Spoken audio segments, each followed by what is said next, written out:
जय भीम मंडळी, कसे आहात सगळे? मी भावना, महाराष्ट्राची लेक, माझ्या आजच्या ब्लॉगमध्ये तुमचं सर्वांचं स्वागत करते. आजचा वर्षवासाचा 3रा दिवस. मंडळी, वर्षवास म्हणजे काय तुम्हाला माहीत आहे का? वर्षवास म्हणजे बुद्ध किंवा बुद्धांचे उपदेशक या काळात जास्तीत जास्त विहारात राहतात आणि चिंतन मनन बुद्धाचे जे ध्यान आहे ते करतात.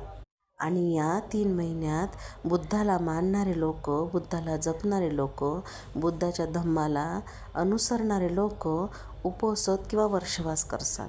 आता उपोषित म्हणजे काय? उपोषित म्हणजे या काळात कमीत कमी आणि नेमकं खाणे. म्हणून मी हे जे 3 महिन्याचे उपोषित आहे ते पूर्ण करत आहे. आणि त्यामध्ये मी सकाळी जेवते आणि संध्याकाळी ताक किंवा हलकं फ्रूट वगैरे घेते.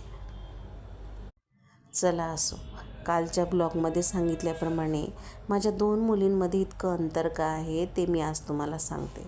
मंडळी, माझ्या लग्नाला 16 वर्ष झालेत आणि 16 वर्ष झाल्यानंतर लग्नाच्या 2 वर्षातच मला पहिली मुलगी झाली.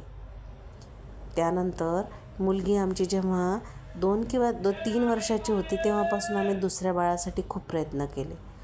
दवाखाने, इलाज सगळं करून झालं, पण दुसरं बाळ झालं नाही. वाट पाहत पाहत शेवटी थकून गेलो आणि इलाज वगैरे सगळं बंद केलं. पण तथागताच्या मनात काही वेगळंच होतं. त्यांनी मला लग्नाच्या 16 वर्षानंतर एक नवीन सरप्राईज दिलं.